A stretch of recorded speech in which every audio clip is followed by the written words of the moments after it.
Welcome back, lads, and it's our new video about Dungeons and Dragons Dark Alliance. Dark Alliance is Dungeons and Dragons without the dice rolls, and it's intense, combat-focused action RPG where you slay monsters, collect loot, and fight alongside a party of powerful heroes, but with the usual trappings of the traditional RPG.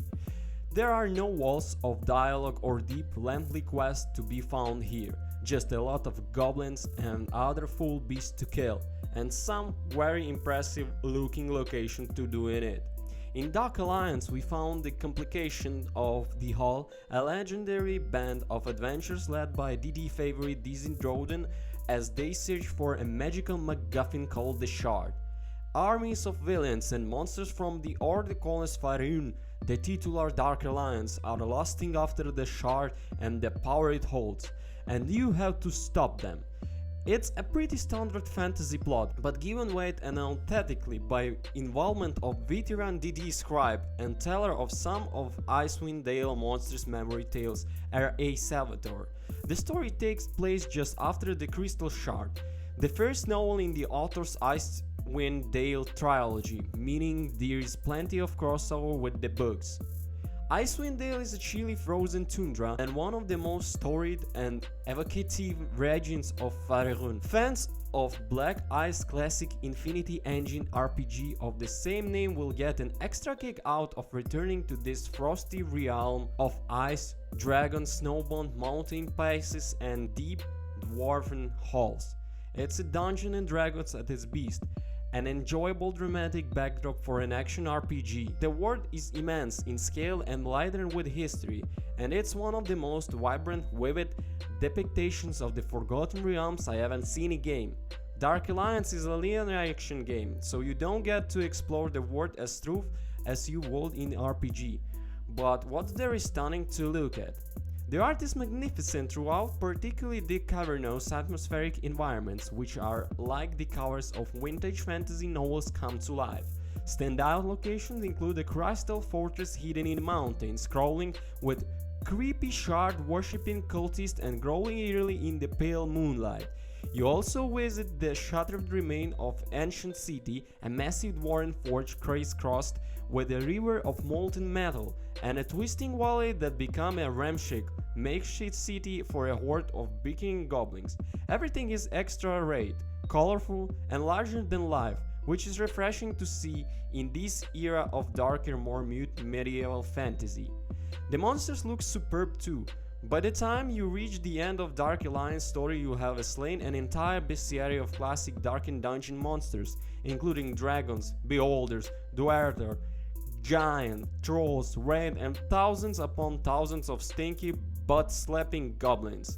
These familiar creatures have all been brought vividly to life with experienced animation, amusing voice acting, and a spread of unique abilities that make them a joy to fight. They are wonderful hateful too, which makes running a sword through their guts extra delicious. This is the most I've enjoyed battling a bunch of monsters since the Shadow of Mordor similar careful loathsome orcs. The giant flesh-eating wergy crab you with their chains and yank you toward them. Trolls are trick-skinned and have regarding health. Darker mags knock you off your feet with a blast of the ice magic. Cultists teleport around the battlefield and shoot beams of arcane energy at you. This is really fun, varied selections of enemies, and you frequently fight several types at once, forcing you to mix your tactics up on the fly. It's relentlessly fast-paced game, rarely giving you more than a few seconds to catch your breath before the next card, which is exhilarating and occasionally slightly exhausting. There are 4 playable characters, each bringing a unique flavor to the combat.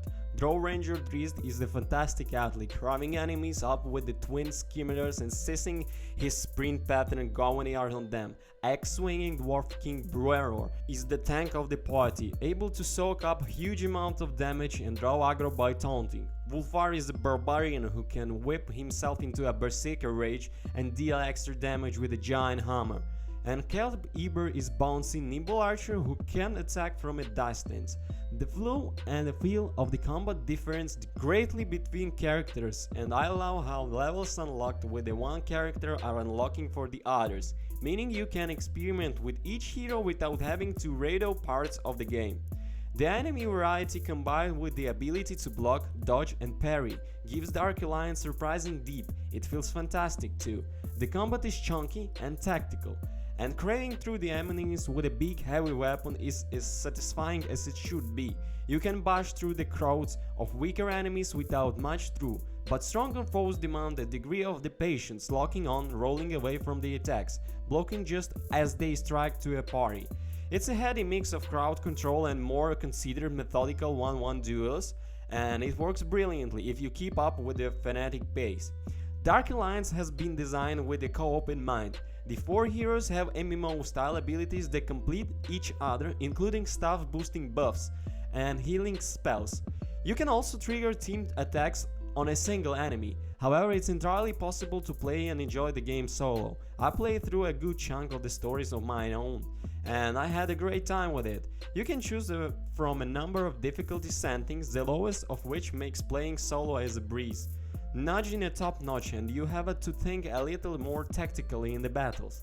Higher still and the game becomes genuinely difficult, especially in the late game dungeon levels, where the enemies are stronger and more numerous.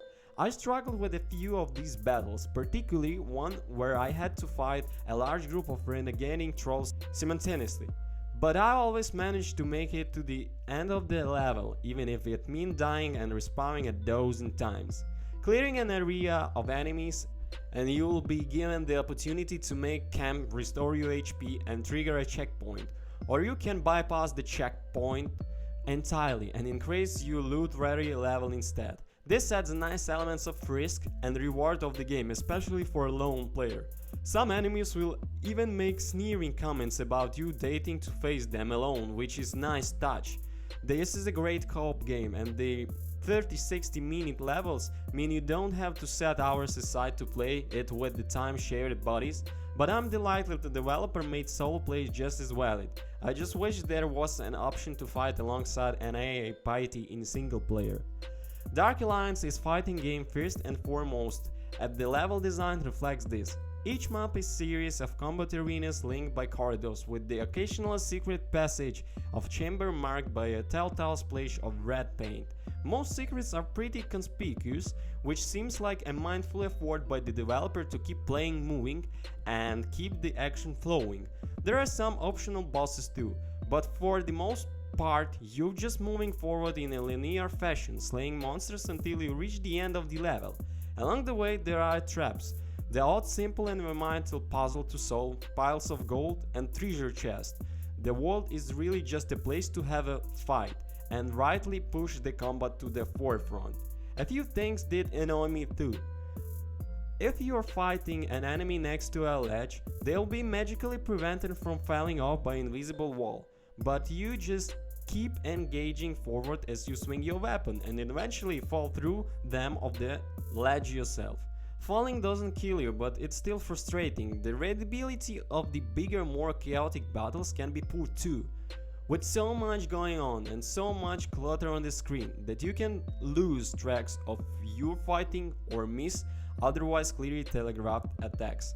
I also had some UI issues, including enemy health bars disappearing. In one level a portal stopped working, leaving me started on a floating island with no way to kill myself and warped the back of the last checkpoint. I had to restart the whole level and repeat around 50 minutes of the grueling battles to get back where I was.